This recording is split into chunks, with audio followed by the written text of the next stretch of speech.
Fans of the Horus Heresy and Warhammer 40,000, thank you very much for joining me for another video about the Astraeus. Gosh, will there ever be an end to Leakycheese's videos about this? Not this week, for sure. And as you can see in front of you, we have a picture of the Astraeus tank. This is taken at Warhammer World, and this is a shop copy that they'll have in the Forge World store for customers to look at. And if you've not seen it already, this picture I've posted along with some others on my Twitter feed for those of you who like to twit. But this one shows the weapon options compared to the photos we've previously seen. And you can see on the side hull weapon mounts we've got plasma eradicators, and in the front weapon position a twin las cannon, which is quite neat. Anyway, what I'm going to be doing in this video is looking at the actual rules for the Astraeus tank, which have been released to coincide with the pre-orders going live on this vehicle. And this vehicle will go on sale on the 24th of November, and I think a lot of people will be looking to pick this up, or certainly look at it in the resin at the Warhammer 40,000 open weekend on the 25th and 26th of November, which, if anyone else is there, I'll be attending. What I'm going to do though in this video is we're going to have a look at the rules for this tank, and I'm going to talk through them, and I'm going to share some thoughts I have about how to use this tank in the game. And then I'm also going to make some tactical comparisons with the clear and obvious competitor to this tank in a marine list, which is a Fellblade Super-Heavy Tank, or the relic Fellblade Super-Heavy Tank. So that's what I'm going to do in this video. Firstly, anyway, let us change from this nice picture of the tank to the first section of the rules. Okay, so let's go through this. So the Astraeus Super-Heavy Tank is a Lord of War option for the Space Marines. It has a power level of 36, and a points value, depending on your weapon options, between 705 with its basic loadout, all the way up to 744 points if you take the twin las cannon and an additional iron hail heavy stubber and stick with the default las rippers. If you go for the plasma eradicators, you knock a few points off there. Right, so what's its profile? So its movement is 12 inches, weapon skill is 5+, ballistic skill 3+, strength 9, toughness 8, 24 wounds, 8 attacks, and a leadership of 9. Its saving throw is 2+. Right, what's affected by the damage box? Its movement drops in increments from 12 to 9 to 5 inches. Its ballistic skill drops from 3 to 4 to 5+. And its attacks value drops from 8 to 6 to D3. And finally, its void shield save drops from a 5+ at full damage to a 6, and then finally to a 7+. Okay then, so let's now talk through the weapon options for the Astraeus. In its default loadout, it's armed with a twin heavy bolter in the nose, a storm bolter behind the turret in the rear, an iron hail heavy stubber in the turret, 2 las rippers in the side weapon positions, an enhanced repulsor field, and finally the main gun, which is a twin macro accelerator cannon in the turret. So weapon profiles are all things that have been covered previously in the Marine arsenal, with the exception of the twin macro accelerator cannon. And let's go through this. It's range 72, heavy 12, strength is 8, AP is -2, damage is 3, and when targeting units with a fly keyword, this weapon ignores abilities which negatively modify its to hit rolls. For those of you who are familiar, it works in exactly the same way as the accelerator autocannon on the relic Sicaran battle tank. Let's also briefly touch on the enhanced repulsor field. This is a melee weapon. Its strength is as user, so it's always strength 9. AP is -2 and damage is D3. There are some war gear options on the Astraeus. It can exchange its front-mounted twin heavy bolter for a twin las cannon. You can take an additional iron hail heavy stubber, which is going to sit in the turret cupola, I guess. Finally, you can replace the 2 las rippers on the side weapon mounts for 2 plasma eradicators, and that was as per the photo that I showed you at the start. So that's the weapons loadout. Let's move over and talk about the abilities. Firstly, power of the machine spirit. This is a common ability, and this means that the Astraeus doesn't suffer any to hit penalty for shooting with its heavy weapons when it moves. The next rule is hover tank. This is a funny one, this is. Instead of measuring distances and ranges to and from the model's base, measure to and from this model's base or hull, whichever is closer. Interesting. I suppose maybe you could extend the model's range a little bit or reduce it. Don't just see why they don't simply say just use the model's hull. The next rule is enhanced repulsor fields. This is quite neat. Your opponent must subtract 3 from any charge rolls made for units that declare a charge against an Astraeus tank. Yeah. If you're trying to charge this, normally the most distance you will be able to cover is 9 inches. So with the way that the probabilities work on 2d6, that's actually a really powerful ability. It makes it difficult to engage in melee unless you're right next to it. Then we have steel behemoth, and this is a common sort of rule for super heavy units, and this allows it to fall back and charge in the same turn. And you can also fire its weapons at enemy units that are within 1 inch, apart from the macro accelerator cannon. So this thing is really hard to pin in melee, and even if you are in melee with it, you're still going to get shot at with a lot of firepower. And then you only get a save bonus if you're at least half obscured, again a common rule. The next ability, or perhaps hindrance, is explodes. If this model is reduced to 0 wounds, roll a d6 before removing it from the battlefield. On a 6 it explodes, and then each unit that is within 2d6 inches suffers d6 mortal wounds. Potentially bad for allies, or could be a last gasp against enemy melee units that have taken it down. And then the final ability of the Astraeus is its void shielding. This is exactly the same as other void shielding we've had for Forge World units thus far. In effect, it's an invulnerable save. It doesn't work against melee attacks, but you can use it to save mortal wounds, which is handy. And it is also noted that in case anyone was trying to be cheesy on the rules front, you can't use void shield saving throws to negate mortal wounds that you suffer from firing the plasma eradicators on supercharge mode. So yes, it's good that they noted that in to prevent any rules abuse. And then finally we have the keywords. So faction keywords are Imperium, Adeptus Astartes and Chapter. And then its standard keywords are Vehicle, Titanic, Fly, Astraeus Super-Heavy Tank. So this is a flying unit, which is fascinating. So that's the rules. Now it's time to just do a little bit of tactical thinking around this, and also I'm going to draw some comparisons against the Fellblade Super-Heavy Tank as well. Okay, so let's talk tactics and capabilities about the Astraeus.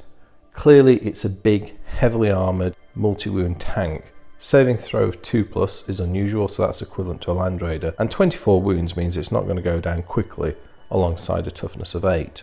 One defensive feature of this tank that is really cool is the damage box, and the fact that you don't lose any capability until you get down to 10 wounds is better than average, because normally, you know, you're looking at 50% of wounds lost, then getting a hit on your capabilities. So that is impressive. And that, coupled with power of the machine spirit, enhanced repulsor fields, the steel behemoth and the void shields, means it is a tough cookie, and it can pretty much dictate terms on where combat is going to occur. And if any infantry are brave and successful enough to get into melee with it, they're going to pay a very heavy price from its defensive fire up close. Although one thing the vehicle is clearly lacking is a flamer option. There's no capacity to mount a heavy flamer or a flamer on the Astraeus, which does hurt it a little bit in the Overwatch department, and also fighting infantry at very short ranges. In terms of its weapon loadout, it's very similar to the repulsor tank. It has a range of weapons which work across a variety of ranges, and tends to be the closer in you get, the harder you get hit. It's got a lot of weapons as well, and its weapons in general have pretty consistent damage value. And in particular here I'm looking at the Las Ripper, which has a fixed damage of 3, and the macro accelerator cannon, which also has a fixed value of 3. That's good because random damage means the vehicle performs less consistently. In terms of the twin macro accelerator cannon, this is the main gun on it. 12 dice is a lot of firepower. However, strength 8 and AP -2 isn't that hard hitting, so this thing is better off at dealing with medium vehicles and dreadnoughts than fighting super heavy opponents at long range. For super heavy opponents, this vehicle really isn't optimized, although, you know, if you are prepared to move in close and attack up close and bring into play weapons like the Las Rippers, you know, it can pull some capability back. Although still, it is better equipped to fight smaller opponents, I generally think. Its void shields give it that rare ability to resist mortal wounds, and it's an invulnerable save on a vehicle, which is also not the commonest of things. Although in an undamaged state, an invulnerable save of 5+ isn't really going to help you out much. And if you're up against some super heavy opponents which have huge volumes of firepower, the void shields are not going to make a great deal of difference.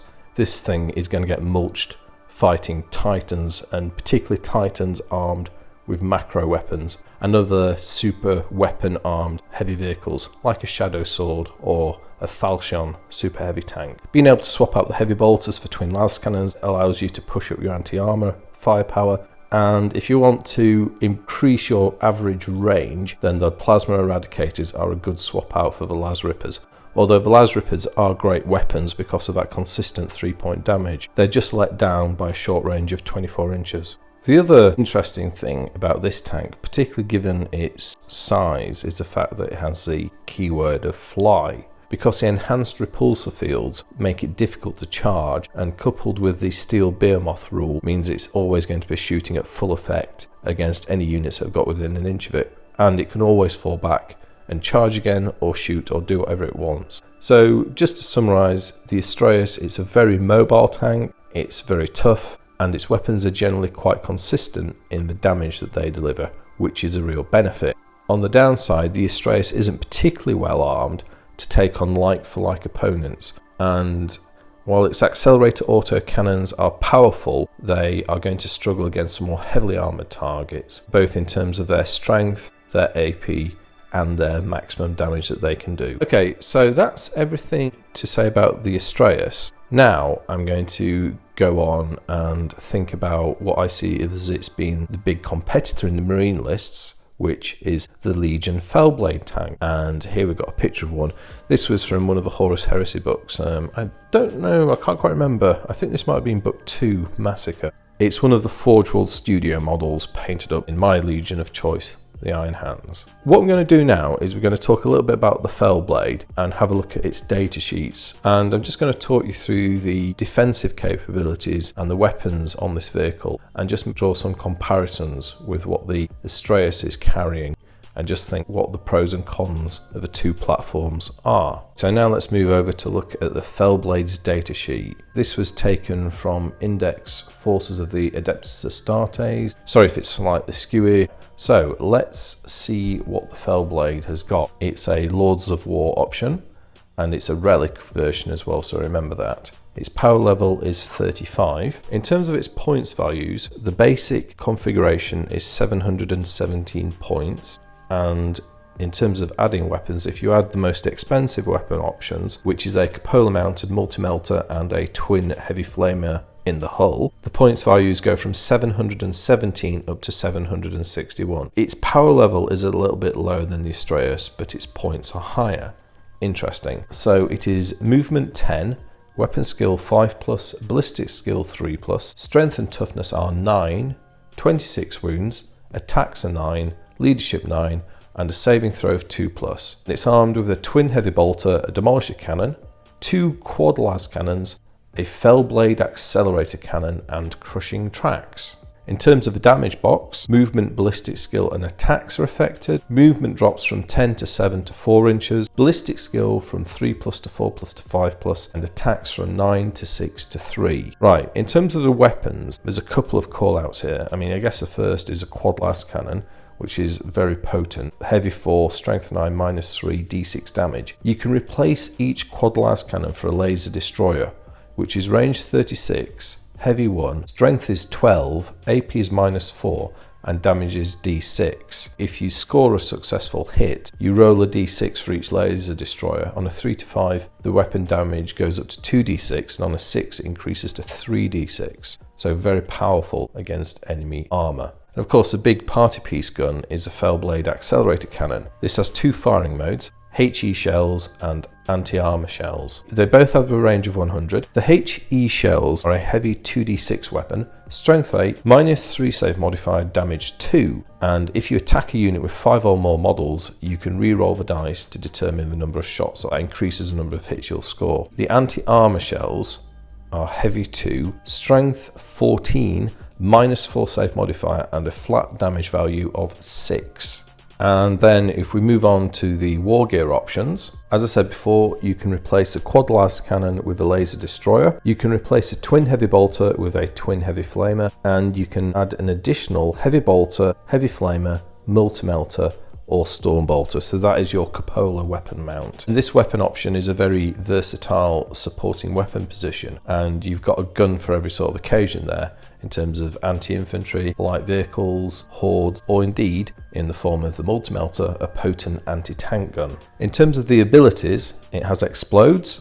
If the model is reduced to 0 wounds, roll a d6 before you remove it. On a 6, it explodes, and each unit within 2d6 inches suffers d6 mortal wounds. It has power of a machine spirit, so you don't suffer a hit penalty if you move and fire heavy weapons. It has smoke launchers. Once per game, instead of shooting, you can fire smoke launchers. Any enemy shooting at it their next turn has a -1 to hit.